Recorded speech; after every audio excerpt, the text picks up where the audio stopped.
Hello friends, आज हम CrPC की चैप्टर 32 में सेक्शन 413 से सेक्शन 424 तक के बारे में डिस्कस करेंगे। इसमें chapter 32 execution, suspension, रेमिशन and commutation of sentences मतलब दंडादेश का निष्पादन, जो सजा दी गई उसका निष्पादन, उसका निलंबन, परिहार और उसको शॉर्ट करना, लघुकरण के बारे में डिस्कस करता है। इसमें ये सेक्शन 4 पार्ट में डिवाइड किया गया।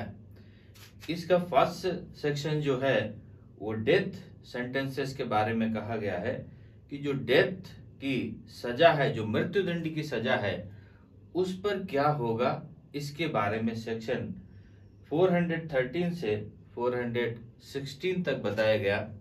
इसमें सेक्शन 413 कहता है execution of order passed under section 368। Section 368 के तहत जो आदेश पारित किया गया उसका एग्जीक्यूशन, उसका निष्पादन कैसे किया जाएगा, उसके बारे में इसमें कहा गया। The high court for the confirmation of a sentence of death, the court of session received the order of confirmation or order other of the high court thereon. It shall cause such order to be carried into effect by issuing a warrant or taking such other steps as may he necessary।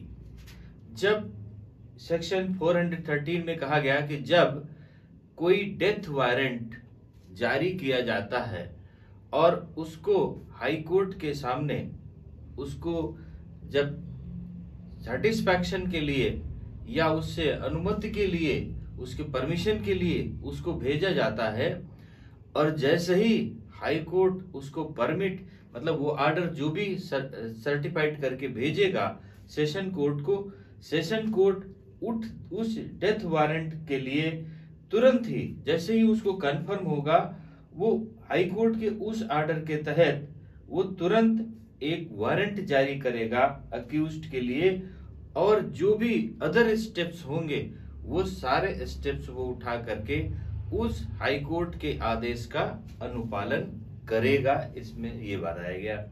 अब section 414 में कहा गया execution of sentence of death passed by high court. अभी death किसने पास किया था?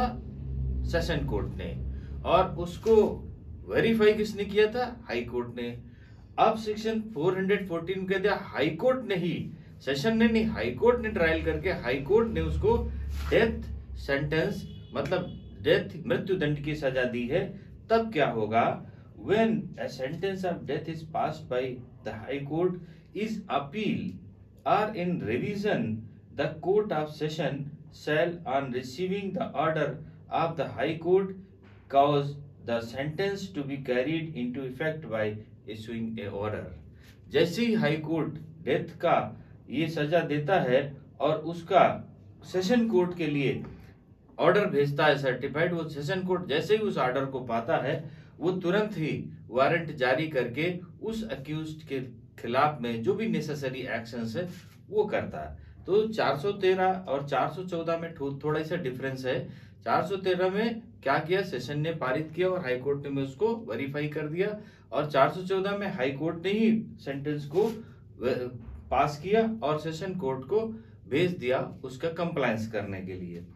अब section 415 कहता है postponement of execution of sentence of death in case of appeal to supreme court. अगर कोई अपील जिसमें मृत्युदंड का दंडादेश दिया गया है उस पर कोई अपील सुप्रीम कोर्ट में चली जाती है, तो जो एग्जीक्यूशन का ऑर्डर हाई कोर्ट का आया है कि उसको कंप्लायंस कराया जाए, उस कंप्लायंस को रोक दिया जाएगा। इसमें कहा the high court of an appeal from its judgment lies to the Supreme Court under subclass A or subclass B of clause 1 of Article 134 of the Constitution। The High Court shall order the execution of the sentence to be postponed until the period allowed for performing such appeal has expired, or if an appeal is preferred within that period until such appeal is disposed of। इन्होंने कहा अगर death sentence जारी किया तो constitution के article 134 के सब class 1 और सब क्लास बी क्लास 1 के इनके तहत उसके एग्जीक्यूशन को रोक दिया जाएगा अगर अपील फाइल की गई है और अपील एडमिट हो गई है। तो जब अपील एडमिट होने के बाद जब तक अपील का निस्तारण नहीं हो जाता, अपील डिसाइड नहीं हो जाती, तब तक के लिए उसका डेथ का एग्जीक्यूशन मतलब मृत्यु दंड देने के लिए उसको रोक दिया जाएगा जब तक कि सुप्रीम कोर्ट में वो अपील पेंडिंग है। तो ये बात हो गई 415 में कह दिया गया। वेरी इंपॉर्टेंट पॉइंट है, कॉन्स्टिट्यूशन के आर्टिकल 134 के क्लॉज 1 का सब क्लास ए एंड बी के तहत उसको रोका जाएगा। अब बात आती है सेक्शन 416 में, postponement of capital sentence on pregnant women. अब जो प्रेग्नेंट वुमेन है उसके लिए क्या प्रावधान रखे गए? If a women sentence to death is found to be pregnant, अगर किसी को मृत्यु दंड की सजा दी गई है और उस समय वह महिला प्रेग्नेंट है, the high court shall commute the sentence to imprisonment for life. तो उसकी मृत्यु दंड की सजा उसके आजीवन कारावास में कन्वर्ट कर दी जाएगी। अगर सजा के दरमियान उस महिला को मृत्यु दंड की सजा प्राप्त हो जाती है और उस समय वह महिला गर्भवती है, तो फिर हाई कोर्ट उस मृत्यु दंड की सजा को किसमें? लाइफ इम्प्रिजनमेंट में कन्वर्ट करेगा। ये 416 में कह दिया गया। अब 417 में कहा गया power to appoint place for imprisonment. जब सजा दी जाएगी तो सजा में उसके पावर टू अपॉइंट प्लेस, उसकी प्लेस का पॉइंट क्या होगा उसके बारे में बात करते हैं। द स्टेट गवर्नमेंट ने direct in what place any person liable to be imprisoned or committed to custody under this code shall be reconfirmed। State government वो कहां पर व्यक्ति रखा जाएगा जिसको सजा दी गई है, जो इसमें मृत्यु दंड पाया हुआ, उसको किस जेल में रखा जाएगा या किस स्थान पर रखा जाएगा, उसको स्टेट गवर्नमेंट डिसाइड करती है। और जहां पर वो डिसाइड करेगी उस जगह पर, उस जेल में या उस जगह पर उसको रखा जाएगा। अब सेक्शन 418 में आता है execution of sentence of imprisonment. Execution of sentence of imprisonment when the accused is sentenced to imprisonment for life or to imprisonment for a term in cases other than those provided by the section 413, the court passes the sentence shall forthwith forward a warrant to the jail or other place in which he is to be confined, unless the accused is already confined in such jail or other place, shall forward him to such jail or other place with the warrant। अगर कोई imprisonment सजा पाया जाता है और वह कहीं पर निरुद्ध है या किसी जगह पर है, तो स्टेट गवर्नमेंट ने जो डिसाइड किया उसकी जगह उस केस को तुरंत वारंट जारी करके उस प्लेस पर ले जाया जाएगा, उस प्लेस पर रखा जाएगा जहां पर स्टेट गवर्नमेंट ने उसको रखने के लिए प्रावधान दिया है, जिसमें मृत्युदंड से अलग की सजाए वालों के बारे में ये बात कही गई 418 में। अब 419 में कहा गया direction of warrant for execution. Execution मतलब निष्पादन के लिए जो वारंट है उसका निर्देशन कैसे होगा। Every warrant for the execution of a sentence of imprisonment shall be directed to the officer in charge in the jail। जो ऑफिसर इंचार्ज जेल का होगा उसको उस वारंट को पहुंचाया जाएगा, उसको निष्पादन किया जाएगा। उसके बाद जो ऑफिसर इंचार्ज इन जेल है उसका कार्य है वो आगे का प्रक्रिया करने के लिए। कोर्ट क्या करेगा, जो वारंट जारी किया वो ऑफिसर इंचार्ज इन जेल उसको दे देगा, उसके बाद में वो आगे का फॉरवर्ड उसके द्वारा किया जाएगा। ये 419 में कहा गया। 420 में कहा warrant with whom to be lodged, किसको दिया जाएगा। When the prisoner is to be confined in a jail the warrant shall be lodged with the jailer. अगर वो जेल में बंद है तो जेलर को उस वारंट का निष्पादन कराना है और जेलर को ही वो रिसीव किया जाएगा 420 में। अब 421 में आया warrant for levy of fine. जब फाइन किसी को किया गया, फाइन की वसूली कैसे होगी, जुर्माना जो दिया गया उसके लिए वारंट जारी किया जाएगा। सेंटेंस टू पे फाइन, जब किसी को जुर्माने के लिए उसको दंडादेश दिया गया है, the recovery of the fine, उसकी फाइन की रिकवरी कैसे की जाएगी, उसके सब क्लास ए और बी में कहा गया। सब क्लास ए में कहा गया issue warrant for levy of the amount by attachment and sale of any movable property belonging to the offender.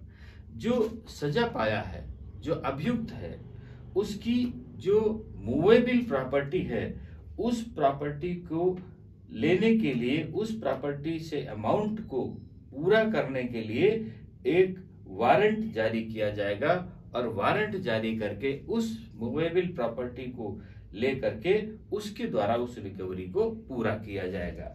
अब सेकेंड बात आती है, ये तो हो गया कि ज्यूरिडिक्शन में, जहां कोर्ट के ज्यूरिडिक्शन में वहां ये काम करा सकती। जो ज्यूरिडिक्शन के बाहर है उसमें क्या होगा, issue a warrant to the collector of the district, उस डिस्ट्रिक्ट के डिस्ट्रिक्ट मजिस्ट्रेट को, कलेक्टर को उसका वारंट एग्जीक्यूशन का भेजा जाएगा और वहां क्या होगा, authorising him to release the amount as arrears of land revenue from the movable और इमूवेबल प्रॉपर्टी और बोथ ऑफ द डिफॉल्टर। जो ऐसा डिफॉल्टर हुआ है वहां का जो डिस्ट्रिक्ट मजिस्ट्रेट होगा वो वहां से उस जो फाइन किया गया फाइन को इस तरीके से वसूल करेगा जैसे वो लैंड का रेवेन्यू वसूल करता है, उस तरीके से उस फाइन को वसूल करके जमा कराएगा। अब 422 की बात है, इफेक्ट ऑफ सच वारंट, इस वारंट का इफेक्ट क्या होगा, मतलब ऐसे वारंट का प्रभाव क्या होगा। Executed within the local jurisdiction of such court and it shall authorise the attachment and sale of any such property outside such jurisdiction when it is endorsed by the district magistrate within whose local jurisdiction such property is found। वहां का जो execution भेजा जाएगा, वहां का जो district magistrate होगा वो उसकी जो भी प्रॉपर्टी पाएगी उस प्रॉपर्टी को जो उसकी है उसको सेल करेगा और सेल करके वहां के डिस्ट्रिक्ट मजिस्ट्रेट के द्वारा उसके जो पेमेंट होगा वो कोर्ट को जमा कराएगा। ये इफेक्ट कहा गया, उसका प्रभाव ये होगा 422 में उसको जमीन को अधिग्रहित करके उसको सेल करके उसका जो पैसा है वो फाइन का जमा कराएगा। अब सेक्शन 423 आता है, warrant for levy of fine issued by a court in any territory to which this court does not extend. जहां पर ये एक्ट का प्रभाव नहीं है वहां पर कोई ऐसी सजा पा जाता है, उस पर कैसे रिकवरी करी जाएगी उसके बारे में कहा कि वहां पर जो भू राजस्व की बकाया के तौर पर उद्ग्रहित करने के लिए उन राज्य क्षेत्रों के जहां पर ये एक्ट नहीं है, जिन पर इस संहिता का विस्तार नहीं है, जहां पर ये एक्ट लागू नहीं है, किसी जिले के कलेक्टर को प्राधिकृत करते हुए वारंट जारी करेगा। तो उसमें किसी जिले का जहां पर ये नहीं, वहां के कलेक्टर को, जो वहां का डिस्ट्रिक्ट मजिस्ट्रेट होगा, उसको वारंट जारी किया जाएगा और वो उसको एज ए लैंड रेवेन्यू के तौर पर उसको सेल करके और पैसा वसूल करके उसको भेजेगा। 424 में कहा suspension of execution of sentence of imprisonment, कारावास के दंडादेश का निष्पादन का निलंबन कैसे किया जाएगा। इसमें कहा या तो अब जैसे पैसा आ गया, अब पैसे में उसको कैसे करेंगे, जिस डेट को उसको सजा दे दी गई, जिस तिथि को उसको दंडादेश दिया गया उस तिथि को उसके पास पैसा नहीं है तो वो क्या करेगा, किस तरीके से उसका वसूली किया जाएगा। तो वो कोर्ट को इसमें सेक्शन सब क्लास ए में कहा गया या तो ऐसी तारीख को जिस तारीख को सजा सुनाई जा रही है या उससे पहले जो आदेश देगा कि उसके पहले जो आदेश दिया है कि 3 किस्तों में जमा किया जाए, उसमें या तो उस तारीख को या उसके पहले जमा कर सकता है जो तारीख फिक्स गई, या जो तारीख दी जा रही है उसके 30 डेज के भीतर, मतलब उनकी तारीख 3 किस्तों में पैसा जमा करेगा, लेकिन 3 किस्तों में हर तारीख 30 दिन के भीतर की होगी, मतलब 30 दिन के बाहर नहीं हो सकती, 30 दिन से ज्यादा नहीं हो सकती।